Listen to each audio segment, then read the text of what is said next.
Hi friends, ಇದು ನಿಮ್ಮ Kannada tips ಲೋಕ. ನಮಗೆ ಪ್ರತಿದಿನ ನಾವು ಮನೆಯಲ್ಲಿ ಕರೆಂಟ್ ಯೂಸ್ ಮಾಡ್ತಾ ಇರ್ತೀವಿ ಅಲ್ವಾ.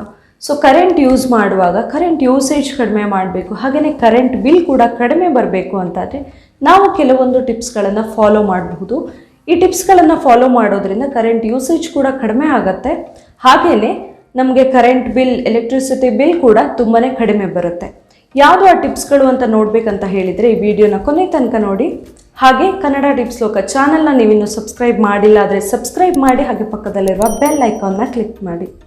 ನಾವು ಮನೆಯಲ್ಲಿ ಎಲ್ಲೇ ಆಗಲಿ ನೆಸೆಸರಿ ಇದ್ದರೆ ಮಾತ್ರ ಲೈಟ್ ಅಥವಾ ಫ್ಯಾನ್ ಎಲ್ಲ ಆನ್ ಮಾಡುವಂತಹ ಅಭ್ಯಾಸ ಇರಬೇಕು.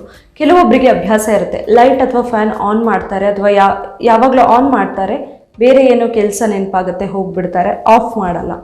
ಸೊ ಈ ಥರನೇ ಆ್ಯಕ್ಚುಲಿ ತುಂಬಾ ವೇಸ್ಟ್ ಆಗೋದು ಜಾಸ್ತಿನೇ ಆಗಿರುತ್ತೆ. ಸೊ ಈ ಥರನ ನಾವು ಅವಾಯ್ಡ್ ಮಾಡಲೇಬೇಕಾಗತ್ತೆ. ಯಾವಾಗ ನಮಗೆ ಲೈಟ್ ನೆಸೆಸಿಟಿ ಇರೋದಿಲ್ಲ, ಆವಾಗ ನಾವು ರೂಮಲ್ಲಿ ಲೈಟ್ ಹಾಕಿದ್ದೀವಿ ಅಂತಾದರೆ ರೂಮಿಂದ ಹೊರಗೆ ಹೋಗುವಾಗ ಲೈಟ್ ಮಿಸ್ ಮಾಡ್ದೇ ಆಫ್ ಮಾಡಿಬಿಟ್ಟು ಹೋಗಬೇಕು. ಇನ್ನು ಇವಾಗೆಲ್ಲ ನಾರ್ಮಲ್ ಆಗಿ ತುಂಬ ಜನ LED ಬಲ್ಬ್ಸ್ಗಳನ್ನೆಲ್ಲ ಯೂಸ್ ಮಾಡ್ತಾರೆ ಅಲ್ವಾ. ಸೊ ಖಂಡಿತವಾಗ್ಲೂ ನಾವು ಕರೆಂಟ್ ಬಿಲ್ಲನ್ನು ಕಡಿಮೆ ಮಾಡಬೇಕು ಅಥವಾ ಕರೆಂಟ್ ಯೂಸೇಜ್ ಕಡಿಮೆ ಮಾಡಬೇಕು ಅಂತಾದರೆ LED ಬಲ್ಬ್ಗಳನ್ನು ಯೂಸ್ ಮಾಡೋದು ಒಂದು ತುಂಬಾ ಬೆಸ್ಟ್ ಎಕ್ಸಾಂಪಲ್ ಅಂತಲೇ ಹೇಳ್ಬೋದು. ತುಂಬ ಈಸಿ ಕೂಡ ಆಗುತ್ತೆ, ತುಂಬಾ ಹೆಲ್ಪ್ ಕೂಡ ಆಗುತ್ತೆ ನಮಗೆ. ನಾವು ಮನೆಯಲ್ಲಿ ಫ್ರಿಜ್ಜೆಲ್ಲ ಯೂಸ್ ಮಾಡ್ತಾ ಇರ್ತೀವಲ್ವ, ಅದರ ಕಾಯಿಲೆಲ್ಲ ನಾವು ಪದೇ ಪದೇ ಅಷ್ಟೊಂದಾಗಿ ಕ್ಲೀನ್ ಮಾಡೋದಿಲ್ಲ. ಸೊ ಆ ಥರ ಕ್ಲೀನ್ ಮಾಡಿಲ್ಲ ಆದರೆ ಕೂಡ ನಾವು ಕರೆಂಟ್ ವೇಸ್ಟ್ ಆಗ್ತಾ ಇರುತ್ತೆ ಅಲ್ಲಿ. ಸೊ ನಾವು ಏನು ಮಾಡ್ಬೋದು ಅಂತ ಹೇಳಿದರೆ, ಇಯರ್ಲಿ 1-2 ಸರಿನಾದರೂ ಅದರ ಫ್ರಿಜ್ಜನ್ನು ಕಾಯಿಲೆಲ್ಲ ಕ್ಲೀನ್ ಮಾಡೋದ್ರಿಂದ ಕರೆಂಟ್ ವೇಸ್ಟೇಜ್ ಆಗೋದಿಲ್ಲ, ತುಂಬಾ ಕರೆಂಟ್ ಬಿಲ್ ಕಡಿಮೆ ಬರುತ್ತೆ, ನಾವು ತುಂಬಾ ಸೇವಿಂಗ್ ಕೂಡ ಮಾಡಬಹುದು. ಇನ್ನು ನಾವು ಮನೆಯಲ್ಲಿ ಇಂಡಕ್ಷನ್ ಸ್ಟವ್ ಯೂಸ್ ಮಾಡೋರಾಗಿದ್ದರೆ ನಾರ್ಮಲ್ ಆಗಿ ಇಂಡಕ್ಷನ್ ಬೇಸ್ ಇರುವಂತಹ ಪಾತ್ರೆಗಳೇ ಸಿಗುತ್ತೆ, ಅಂಥವುಗಳನ್ನು ಮಾತ್ರ ನಾವು ಯೂಸ್ ಮಾಡಬೇಕು. ನಾರ್ಮಲ್ ಆಗಿ ಫ್ಲ್ಯಾಟ್ ಇರುವಂತಹ ಪಾತ್ರೆಗಳನ್ನು ನಾರ್ಮಲ್ ಆಗಿ ಯೂಸ್ ಮಾಡಬಹುದು. ಕೆಲವೊಬ್ಬರು ಯಾವುದಾಯ್ತು ಆ ಪಾತ್ರೆ ಇಟ್ಬಿಡ್ತಾರೆ, ರೌಂಡ್ ಎಲ್ಲ ಇರೋದು ಇಟ್ಬಿಟ್ರೆ ಅದು ತುಂಬಾ ಟೈಮ್ ಬೇಕಾಗುತ್ತೆ, ಹಾಗೆಯೇ ನಮಗೆ ತುಂಬಾ ವೇಸ್ಟ್ ಆಗುತ್ತೆ ಎಲೆಕ್ಟ್ರಿಸಿಟಿ.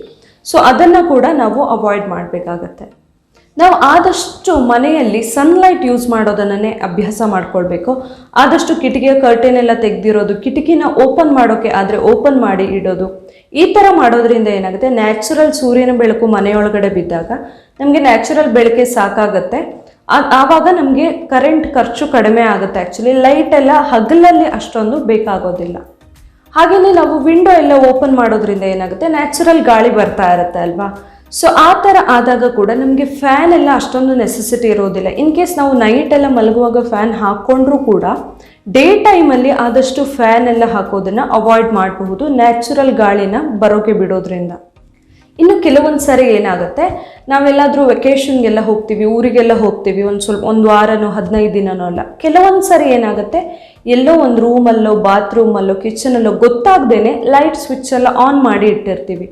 ಸೊ ನಾವೇನಾದರೂ ಹಾಗೇ ಹೋಗ್ಬಿಟ್ರೆ ಗೊತ್ತಾಗ್ದೇ ಫುಲ್ ನಾವು ಬರೋ ತನಕನೂ ಅದು ಉರಿತಾನೆ ಇರುತ್ತೆ, ತುಂಬಾ ವೇಸ್ಟ್ ಆಗುತ್ತೆ. ಸೊ ಯಾವಾಗಲೂ ಕೂಡ ನಾವು ಆ ಥರ ಏನೋ ಸ್ವಲ್ಪ ದಿನ ಮನೆಯಲ್ಲಿ ಇರಲ್ಲ ಆ ಥರ ಎಲ್ಲ ಆದರೆ ಆದಷ್ಟು ಮೇನ್ ಸ್ವಿಚ್ಚನ್ನು ಆಫ್ ಮಾಡಿ ಹೋಗೋದು ತುಂಬಾ ಒಳ್ಳೆಯದು. ಆವಾಗ ಅನ್ನೆಸೆಸರಿಲಿ ಎಲೆಕ್ಟ್ರಿಸಿಟಿ ಖರ್ಚಾಗೋದಿಲ್ಲ. ನೋಡಿದ್ರಲ್ಲ, ನಾರ್ಮಲ್ ಆಗಿ ವೇಸ್ಟ್ ಆಗುವಂತಹ ಎಲೆಕ್ಟ್ರಿಸಿಟಿ ಅಥವಾ ಕರೆಂಟ್ ಖರ್ಚನ್ನು ಕಡಿಮೆ ಮಾಡೋದು ಹೇಗೆ ಅನ್ನೋದನ್ನು. ಕರೆಂಟ್ ಬಿಲ್ ಕಡಿಮೆ ಬರಬೇಕು ಅಂತಾದರೆ ನೀವು ಪ್ರತಿದಿನ ಸಿಂಪಲ್ ಆಗಿ ಈ ಟಿಪ್ಸ್ಗಳನ್ನು ಫಾಲೋ ಮಾಡಿದರೆ ಅಷ್ಟೇ ಸಾಕಾಗುತ್ತೆ. ಈ ಟಿಪ್ಸ್ಗಳು ನಿಮಗೆ ಇಷ್ಟ ಆಗಿದ್ದರೆ ಕನ್ನಡ ಟಿಪ್ಸ್ ಲೋಕ ಚಾನಲ್ನ ಸಬ್ಸ್ಕ್ರೈಬ್ ಮಾಡಿ, ಹಾಗೆ ಈ ವಿಡಿಯೋನ ಲೈಕ್ ಮಾಡಿ, ಹಾಗೆ ಶೇರ್ ಮಾಡಿ. ನಾಳೆ ಇನ್ನೊಂದು ಹೊಸ ವಿಡಿಯೋದೊಂದಿಗೆ ಮತ್ತೆ ಬರ್ತೀನಿ. Thank you.